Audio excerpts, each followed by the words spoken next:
Hello, everybody. I'm sorry I'm not there today. I will be back tomorrow. So while we are watching this video, I want you to have your Shark Lab open, okay?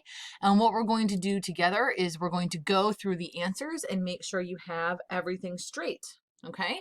So please make corrections because as you know, if you don't make corrections now, this is your one and only chance. You know, if I see it later, you haven't corrected it, then you're going to lose points, right? And we don't want to do that. So get those Shark Labs out and open. I'm going to start with shark number 2 because we did number 1 all together. All right.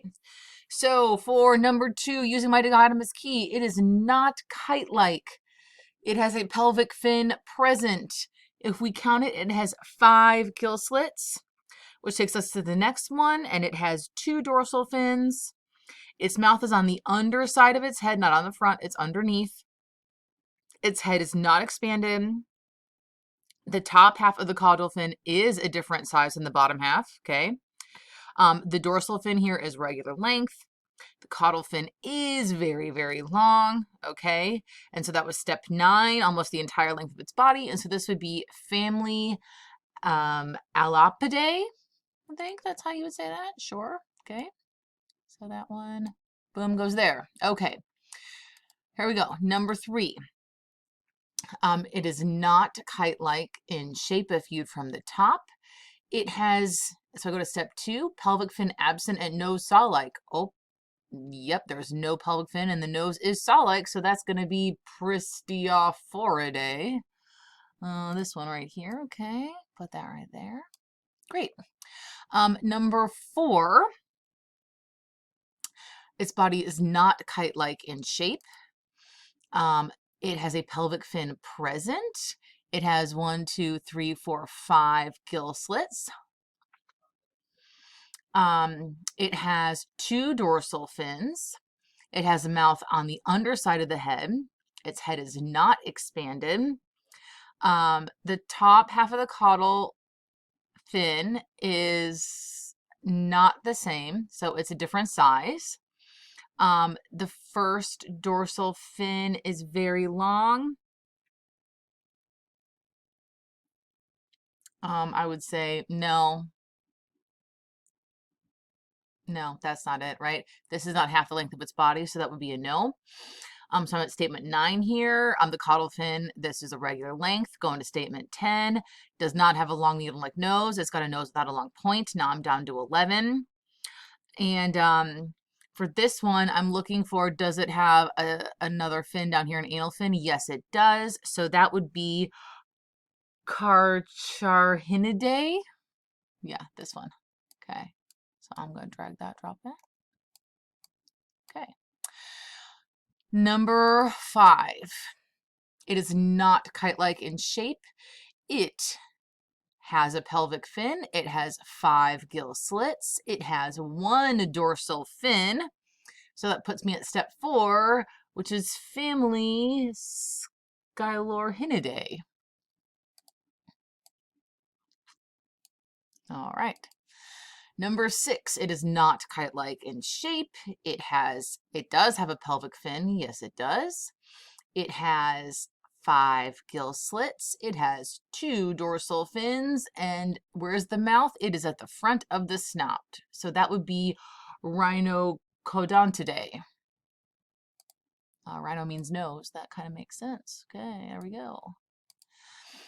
Number 7. Okay, body is not kite-like in shape.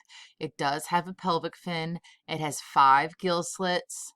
It has 2 dorsal fins. The mouth is on the underside of the head. The head is not expanded. And then the top half of the caudal fin is about the same size as the bottom half, right? It's like almost a mirror image, right? So that would leave me at 7A, which is family Isuridae. All right. Number 8. The body is not kite-like in shape. The pelvic fin is present. We have 1, 2, 3, 4, 5 gill slits. It has 2 dorsal fins. The mouth is on the bottom, underside of the head. The head is not expanded. The caudal fin are different sizes, top and bottom. The dorsal fin is regular length. So that puts me at statement 9. The caudal fin is regular length. It's not crazy long. That puts me at 10. Nose without a point. Now I'm going to 11 here. And at statement 11 is, does it have an anal fin? Does it have another fin down here? Nope, that is absent. So that would be family Squalidae. Okay, number 9. A body is kite-like in shape if viewed from the top. That is a yes. So now I'm going to go down to statement 12. Is there a dorsal fin near the tip of the tail? No, there is not. No dorsal fin. Going to statement 13. Does it have two horn-like things? Is it the... Nope, no two horn-like things. So that would be family Daciatidae.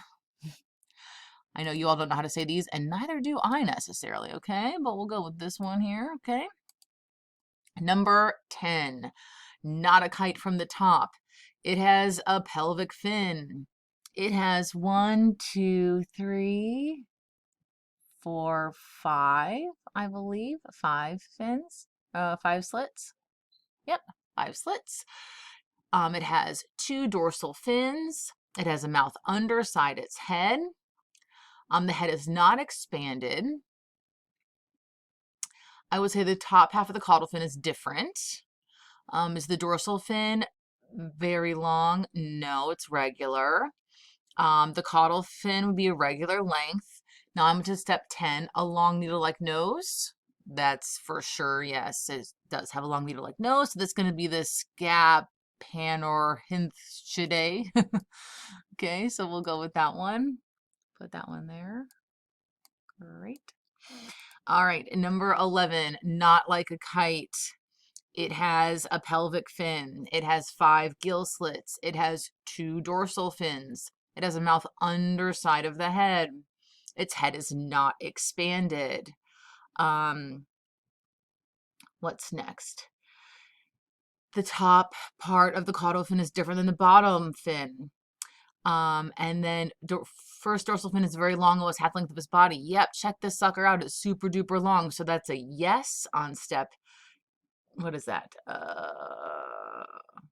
8A.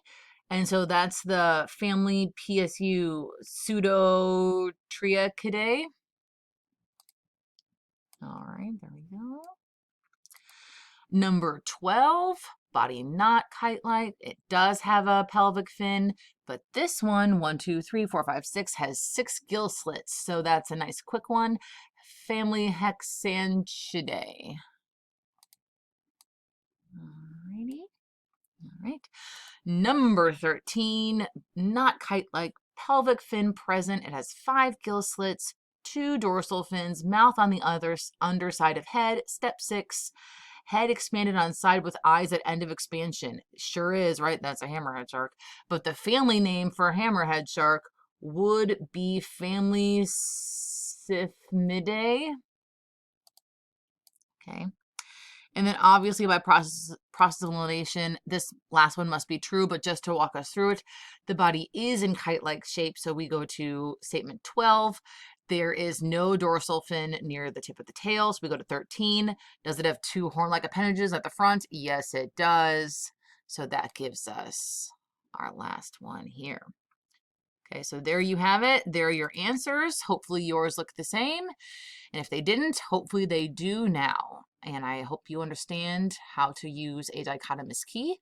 Make sure you go back to the instruction document now, and you have got a choice. You've got 4 different pictures to choose from. Okay, pick one of those 4, not all of them. Don't do extra work. Pick one of those 4 pictures, and you are going to make a dichotomous key so that somebody could possibly identify the items on there using your key. Remember, each option should only have 2 choices, right? So step 1 should have 2 choices, step 2 should have 2 choices, and it should end up with a name. Depending on which picture you pick, some of them have actual names, or some of them the letters are A, B, C, D, E, or some of them there are numbers, 7, 8, 9, 10, whatever. So at the end of your thing though, just like here, we got to the families of sharks, okay? Make sure that you get your key to whatever name is given to you, okay? That's what you're doing next. I am not going to go through the answers to these because I want you to be thinking about that, okay? If you were confused about question 3, I would urge you to go back and look at the instructions and look at the key because it straight up told you that, okay? So anyway, once make sure that this is all set, you don't need to return it in. It's already turned in. Google updates itself. And then just make sure that then you go, you make your dichotomous key for one of the 4 pictures, just one of the 4, and then you'll type up that key on that doc and turn that doc into PowerSchool Learning. Okay? Use the rest of the mod to get that done, all right? Use your work time well. Do by midnight tonight. I'll see you all in class tomorrow.